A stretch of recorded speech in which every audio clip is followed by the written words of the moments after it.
Who are you? I just bought this ranch. The ranch had been rotting for over 20 years when Ethan Cole bought it for $1. Not metaphorically, not as some clever negotiation tactic. A single crumpled dollar bill placed into the trembling hand of old Mr. Calder, the final surviving heir of a once proud cattle empire that had collapsed under debt, drought, and death. No one else wanted the property. The fields were dry as bone. The fencing leaned like tired soldiers. The windmill no longer spun. Rumors clung to the land like dust, stories about disappearances, shadows in the barn, strange lights at night. Buyers walked away before sunset. But Ethan wasn't afraid of stories. He had grown up believing hard land made strong men.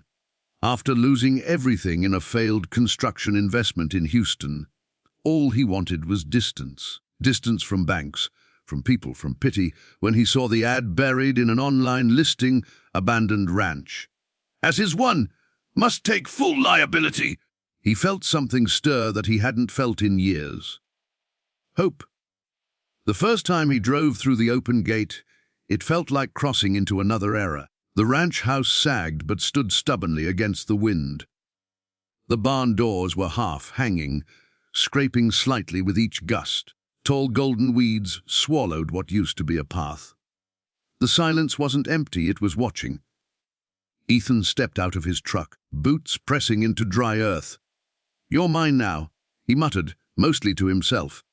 Inside the house, dust coated everything like forgotten snowfall. A broken chandelier lay on the dining room table. Someone had left plates in the sink, as if they planned to return for dinner. The air smelled of wood rot and something else as something faintly human. He paused. A floorboard creaked somewhere deeper in the house. He froze. The wind wasn't strong enough for that. Ethan moved slowly down the hallway, heartbeat steady but alert. Each step stirred years of dust. At the far end, a door stood slightly open. He hadn't noticed it before. Light, soft and golden, spilled from inside. That was impossible. There was no electricity. His fingers wrapped around the doorknob. He pushed. And that's when he saw her. She couldn't have been older than 16. Dark hair fell in uneven layers, like it had been cut with a pocket knife. Her clothes were worn but clean. She stood beside a small camping lantern, sitting on a wooden crate. Behind her were blankets stacked carefully, jars of preserved food, and books piled in neat towers. This wasn't a random trespasser.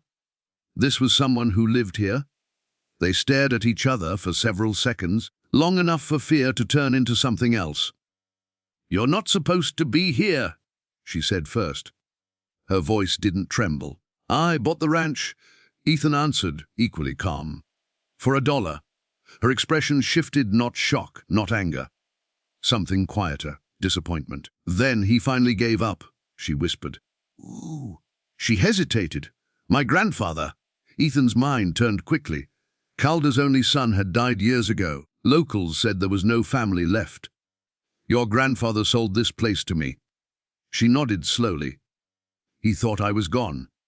The pieces fell out of order. You've been living here alone. For 3 years." The word struck harder than any ghost story. She explained in pieces.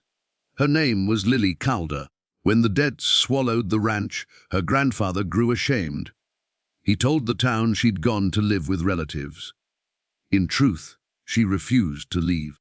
This was her home, every fence post, every tree, every sunrise over the east pasture. When her grandfather moved into a small apartment in town, she stayed behind in secret.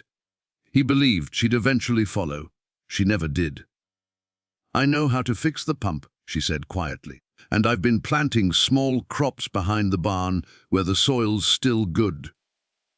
Ethan felt something unfamiliar twist inside him. "You've been surviving," he said. "I've been protecting it." The ranch wasn't abandoned. It had been guarded. The rumor of lights in the barn, her lantern, the shadows, her moving between buildings, the disappearances, likely teenagers daring each other and running when they saw her silhouette. He should have called someone. Social services, the sheriff. Legally, that was the responsible choice.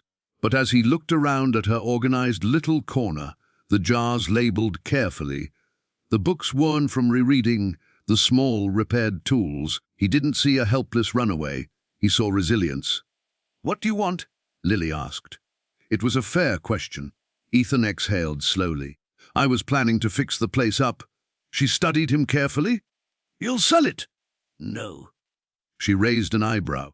"I'm tired of running from things," he admitted. "Figured maybe I'd try building something instead." Silence stretched between them. "Finally," she said, "then you're going to need help." The first night they shared the ranch house felt less haunted. Ethan patched broken boards while Lily showed him which beams were still strong. She knew the land in ways maps couldn't explain. She knew where the rainwater collected after storms.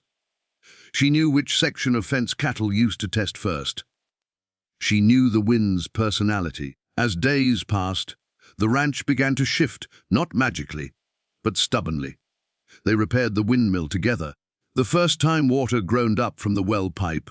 Lily laughed, a bright, unguarded sound that startled even her. Ethan felt that sound echo inside his chest.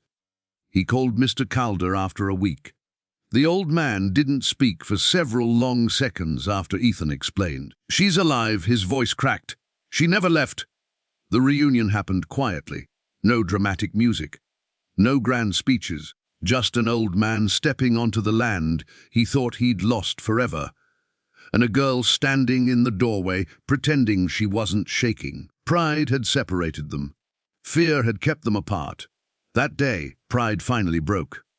Mr. Calder didn't ask for the ranch back. He simply looked at Ethan and said, "Take care of it. Take care of her." And somehow, those responsibilities felt heavier than any bank loan Ethan had ever carried. Months rolled forward. Grass slowly returned to sections of pasture. A neighbor traded 2 calves in exchange for help repairing a tractor. The barn doors were rehung. Fresh paint covered tired walls. The ranch was never glamorous, but it breathed again. One evening, as the sun sank into orange dust along the horizon, Lily stood beside Ethan near the rebuilt fence line. "You didn't buy this place for $1, she said quietly. He smiled faintly. "No, it cost you work. Patience, risk." He looked at the fields stretching outward, no longer dead, just waiting. "Worth it," he answered. The truth was this: Ethan had come looking for escape. Instead, he found responsibility. He found purpose. And in the quiet resilience of a girl who refused to abandon her home, he rediscovered something stronger than profit. He rediscovered belonging. And the ranch that no one wanted, the ranch sold for the price of a single dollar, became the foundation of something no one could measure in money again. Because some places aren't abandoned. They're just waiting for someone brave enough to see what's still alive inside.